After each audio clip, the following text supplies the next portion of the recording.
Hello mga ante, samahan niyo ako sa panibagong araw. Umaga nga yan, ngayong weekend ay napag-isipan ko muna magluto ng ulam para sa tanghalian dahil meron kaming celebration or late celebration ng Father's Day para sa aming tatay. Dahil nga si Papa noong last time ay nasa Batangas dahil team building nila, ngayon namin napag-isipan na i-celebrate ito dahil nandito na siya sa bahay. Bali, nagluto nga pala ako muna dyan mga ante ng fried chicken at syempre nagluto na rin ako dyan ng adobo para may pambaon din sa kinabukasan. At ayan nga mga ante, inuna ko na rin nga ang adobo dyan dahil medyo mabilis maluto at prinito muna namin ito. Pagkatapos nga niya, nilagay ko na rin yung prinitong adobo. Nilagyan ko na rin niya ng toyo, suka, at syempre asukal na pampalasa at para balansing-balansi yung mismong lasa ng adobo. Habang ang pinapakuluan ko na yan mga ante at syempre sinisigurado ko rin na maayos yung lasa, sinunod ko na rin itong fried chicken na prituhin. Alam nyo mga ante, maisingit ko lang sa inyo, kapag ako'y pumapasok ng office, nakakaumay din pala yung mga ulam na binibili natin sa mga karinderya, no? Yung mga ulam sa Jolly Jeep, na paulit-ulit yung mga karne, ganyan. Minsan nakakamiss na rin pala yung mga isda, yung mga gulay, at syempre yung mga lutong bahay, lalo na sa bahay sa probinsya. Kaya talagang kapag nandito ka sa Maynila mga ante, tapos lagi ka nagtatrabaho, talagang mamimiss mo yung mga ganong pagkain.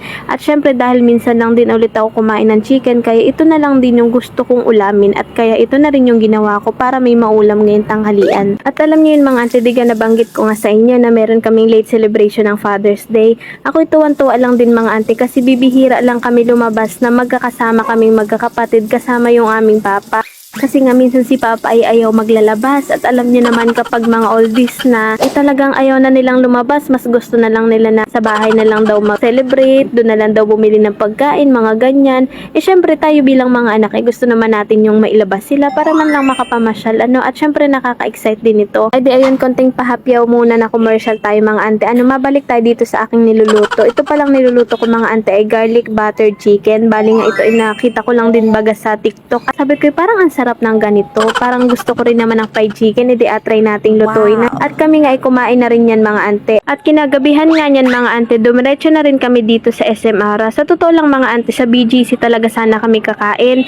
Dahil nga maulan dito sa Maynila at tuwing gabi na lang umuulan, parang wrong timing kami. At medyo syempre nga umuulan, alam nyo naman talaga kapag mga tatay na, talagang ayaw nila maglalakad. Kaya dito na lang din kami sa malapit kasi pagbaba mo mismo ng jeep, nandito na yung market at nandito na rin yung SM Ora. So bari dito kami dumiretso dyan sa SM Ora at nandito na rin si Papa at sila ate. At dahil father celebration at syempre late father celebration namin, syempre apakita ko muna sa inyo ang aking Papa at ang yan ang aking kamukha. Alam niyo naman pag titingin, yes naman. Ayan mga ante ang aking Papa. Kung kahit ako minsan ay parang natutuwa din at medyo pogi-pogi baga. Parang lamang-lamang tayo dun kahit kaunti. Uy, grabe naman. Bali umakyat na nga kami yan pala mga ante ng second floor at tumingin na rin kami dito sa map search ng kung ano yung kakainan namin. At dahil nga gusto ni Papa yung mga simple lang na kainan na for family, parang gusto niya daw yung mga lutong bahay. Kaya dito kami pumunta sa Manam. Dito lang din sa second floor. Pasensya na pala sa mga background noise ko mga ante. Talagang hindi mapigilan ang ingay kapag nagvo-voice over. Talagang ganun siguro kapag nagmi-mini vlog. Kaya minsan maaasar ka na lang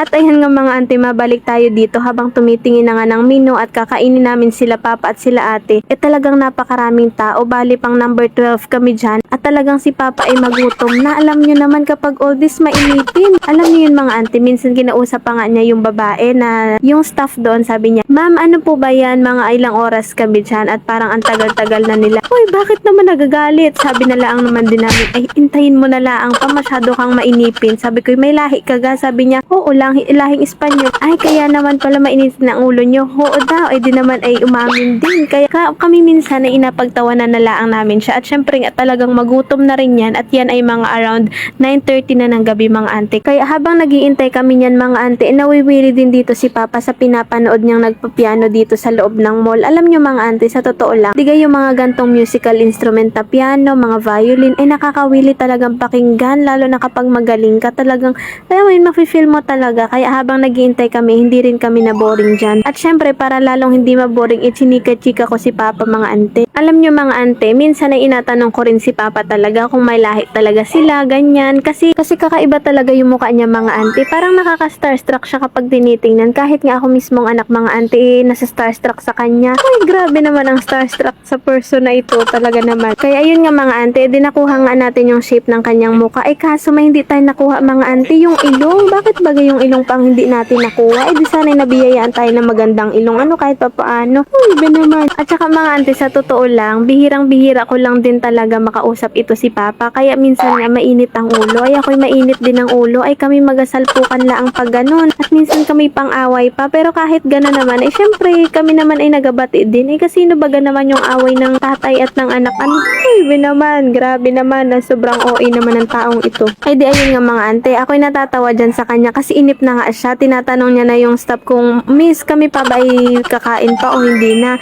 Sabi ko, wag nang mainis at tumawa ka na laan dyan, apicturan kita. Aba, tingnan nyo naman talaga. Tingin ka muna, pipicturan kita. Yes! Alam nyo mga ante, ako'y tuwan-tuwa din dyan kay Papa kasi nga kahapon, ang ganda ng mood, talagang good mood siya. E di kapag mga tatay mga ante, imiminsan mo lang makita na maganda ang mood kasi lagi nga nakabusangot ang muka. Aba, ako'y tawan-tawa dyan. Aba, marunong makisama. Siguro nga'y tuwan-tuwa din at kami magkakasamang magkakapatid at syempre may kulang din. Pero kahit papaano ay masaya siya at napasaya namin siya. O sabi ko'y mag-selfie-selfie muna kami dyan. Yes naman, talaga nangiti din kahit papaano. Alam nyo mga ante, ako'y natutuwa din dyan kay Papa dahil pag binigyan nyo yun ng cellphone at yan ay nakapag-Netflix na, ayan ay nakatigil na sa isang tabi, tingnan nyo naman. Yes, talagang hindi niya na maisip kung siya'y kakain o hindi pa. At ayan nga mga ante, ang aking mga kasama, ang aking mga kapatid. At syempre mga ante, habang nag-iintay kami dyan, ito na yung aming in-order na brown rice, sinigang, crispy pata, white rice, at syempre meron din kami dyan kare-kare. Wow. At yan ay mga panglutong bahay na talagang pangkain na ng gabi kasi magutom na nga yan mga ante. Padagdag na rin kami nga dyan mga ante ng brown rice at syempre beef salpikaw. Talagang medyo magutom yan at kaya naubos agad ang aming mga in-order. Meron kami din dyang halo-halo, mango pomelo at meron din kami dyang buko pandan at ube. Smile! Yes naman! Saba! Yes! Bota kayo ng kami! O diba, ganyan ang atake namin mga ante, ganyan ang pang-asara namin ni Papa. Siyempre na-smile din naman at camera yun, ano mga ante. Ay sa mga ante, kami kakain muna, tara kain tayo mga ante. Alam nyo mga ante, sa totoo lang, kapag kasama nyo yung inyong mga magulang, lalo na inyong mama at papa, kapag iba din yung kumakain kayo sa labas, ano, iba din yung feeling at pakiramdam na nilalabas nyo yung inyong magulang kahit papaano. Talaga masaya din siya sa feeling at kahit papaano, nagagawa na natin ito sa ating mga magulang. Pa, smile. Yes. Aba, syempre, apakita ko rin ang mukha ko dyan mga ante. Alam nga naman nag-vlog ako, hindi ko nakikita ang aking mukha. Uy, be naman. Sobra namang arte ng taong ito. At ayan nga mga ante, for the smile lang tayo dyan, for the pa-cute. Syempre, tapos na tayo kumain, busog na tayo. At ayan nga pala mga ante, ang aking father. Aba, ay tuwan-tuwa yan at nakapag-sun light na ito. Ay uuwi na daw kami niyan. At syempre, anong oras na rin yan? Alas 10 niya. Kaya talagang yan ay inaantok na. 1, 2, 3. Bakit straight body? Huwag yung straight body. Oh, yan. Ganun ka dito, Bobby. Ganun ka, oh.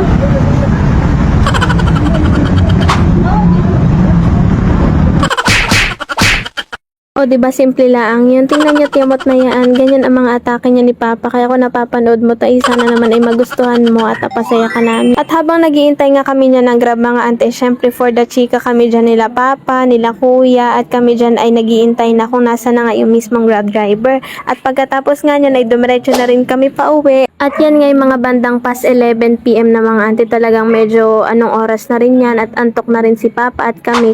At yun lang mga ante, update ko kayo sa susunod na mga ganap. Salamat sa panonood. Sa susunod ulit.